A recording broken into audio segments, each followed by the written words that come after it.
importante saber. Perguntar pra se informar. Relógio Entrevista. Está no ar. Como de costume, você já sabe, né? Todos os dias a gente aborda um assunto relevante aqui, importante para nossa sociedade. A gente sempre traz aqui um especialista, alguém que entenda do assunto, de um determinado assunto. Inclusive, o assunto aqui geralmente é muito relevante para tratar um pouco mais, para trazer o esclarecimento de dúvidas. Você que é o nosso ouvinte da Rádio Relógio.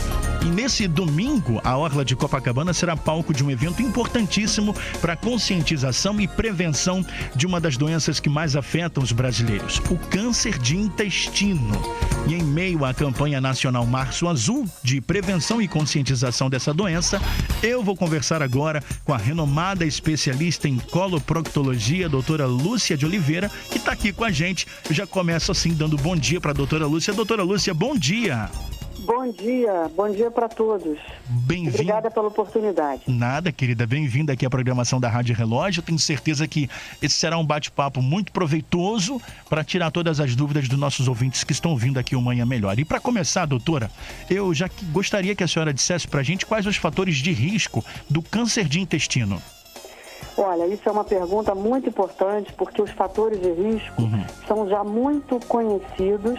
A gente já tem trabalhos mostrando que essas coisas que eu vou comentar com vocês agora são realmente fatores que, ao longo da nossa vida, vão aumentando a nossa chance de desenvolver o pólipo e assim também o câncer. Então, os fatores de risco são pessoas que estão no sobrepeso, obesas, pessoas que têm obesidade, pessoas que fumam, então o tabagismo deve ser evitado, o excesso de bebida alcoólica, pessoas que estão sedentárias. Vida sedentária é um fator de risco, então pratique atividade física, isso é muito importante. Outra coisa é evitar uma dieta com muitas gorduras, carne vermelha, alimentos industrializados.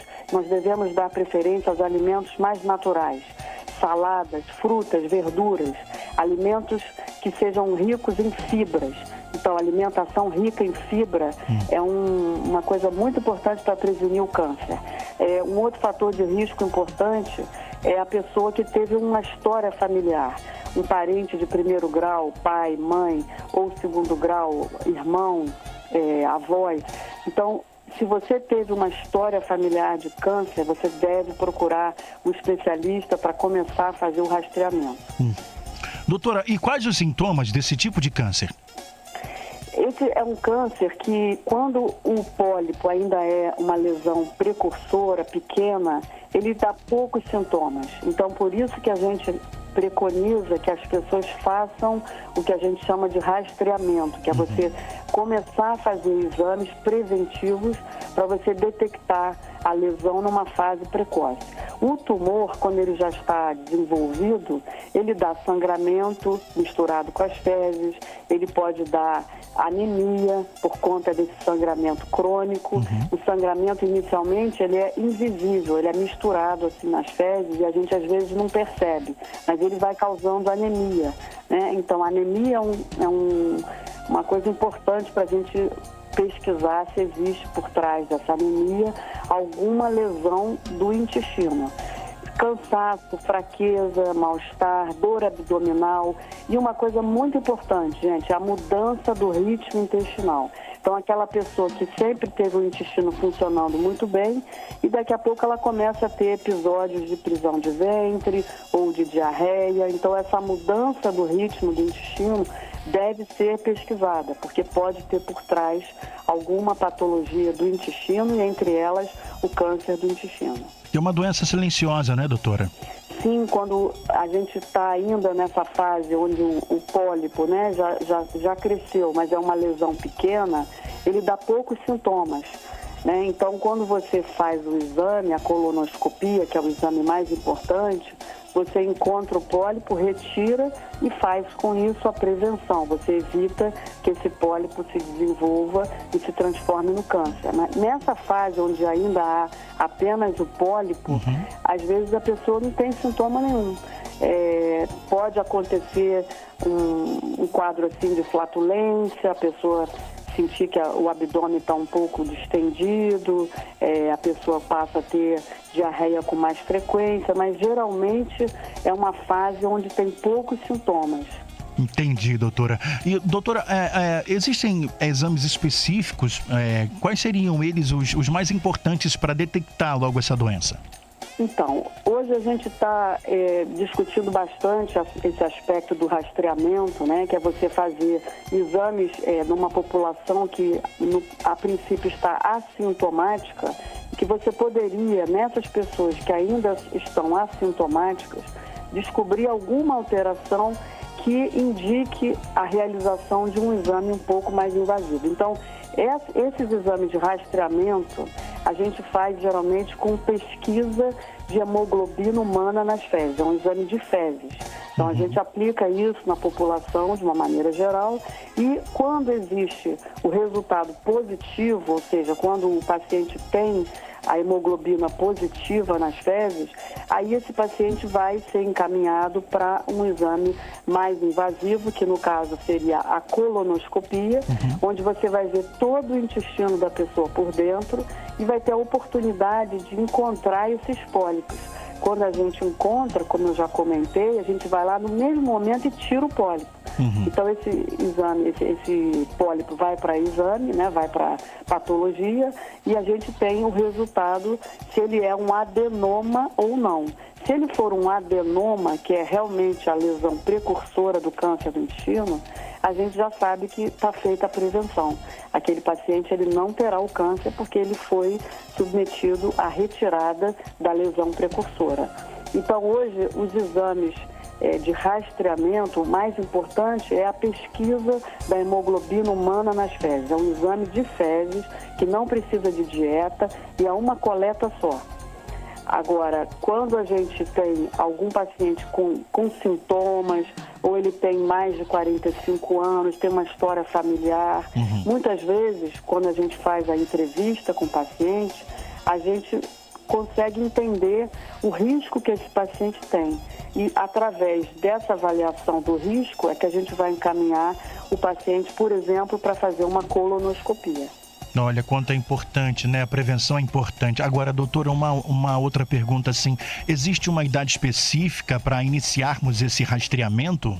Então, hoje a gente está vendo a incidência desse tipo de câncer em pessoas até bem mais jovens do que antigamente, né? Então, com isso, as sociedades americanas começaram a modificar as recomendações. Então, a recomendação hoje das sociedades americanas, europeias, e a gente aqui no Brasil também está tentando seguir isso, é a partir dos 45 anos de idade.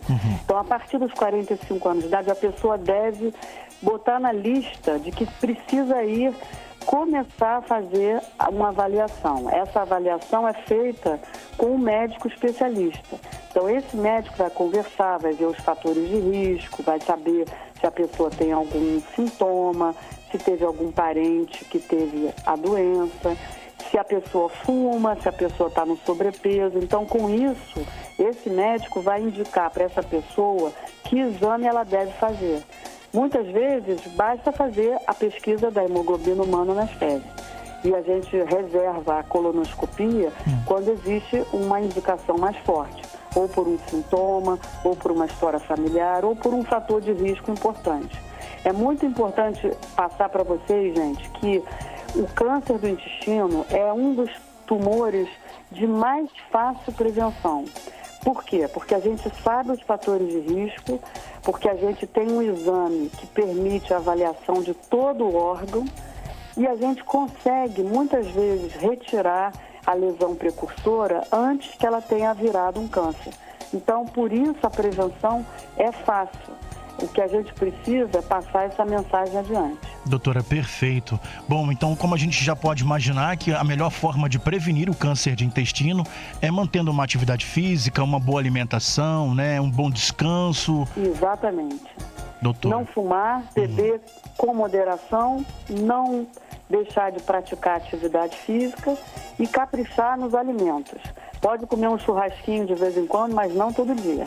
A carne vermelha é um fator de risco também. Então a gente também deve limitar um pouco a dieta com a carne vermelha e as gorduras. Perfeito, doutora. Gente, eu conversei então com a renomada especialista em coloproctologia, a doutora Lúcia de Oliveira, sobre o câncer de intestino. Doutora, mais uma vez, eu quero agradecer a sua participação. Tenha um bom dia e até a próxima. Espero rever a senhora o quanto antes, tá? Muito obrigado. Em nome da Sociedade Brasileira de Proctologia, eu agradeço a oportunidade. Obrigado, doutora. E você que ouviu aqui o Relógio Entrevista de hoje, de repente você pegou pela metade, não conseguiu acompanhar tudo isso aqui vai ficar gravado e a partir de amanhã estará no nosso site, no radiorelogioam.com.br. Lá no finalzinho da página tem uma aba lá de podcast, onde você vai poder conferir essa entrevista e outras também que já passaram aqui pelo nosso Relógio Entrevista. Espero que você tenha gostado, assunto importantíssimo, hein, gente? Muito relevante, hein? A Rádio Relógio é a